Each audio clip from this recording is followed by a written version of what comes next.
गंजाम जिला विजु जनता दलर सभापति भावे ब्रह्मपुर पूर्वतन विधायक विक्रम कुमार पंडा मनोनीत होती घोषणा करछंती बीजेडी सुप्रीमो नवीन पट्टनायक।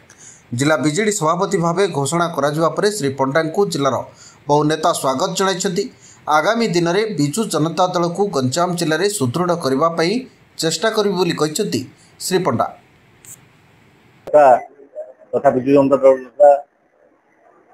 4.5 कोटी ओडिया हृदय सम्राट श्री नवीन पट्टनायक को धन्यवाद ज्ञापन करी सहित गंजामवासी को धन्यवाद करी सहित आम समस्त नेतृवर्ग गंजाम जिलार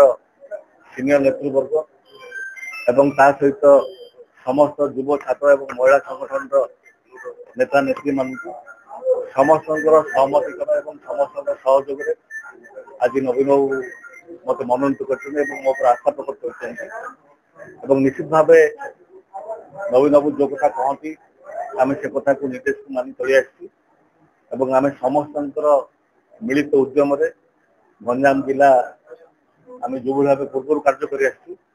गंजाम जिला सदाबले सारा ओडिशा रे सांगठनिक क्षेत्र हो विभिन्न क्षेत्र में रक्तदान कथा कहतु कि करोना समय कथा कहतु सदाबले आम आम टीम सब उदाहरण सृष्टि कर विश्वास मोर रही नवीन बाबू नेतृत्व में गंजाम जिलार समस्त नेतृवर्ग समस्त युव छात्र और महिला मान मिलित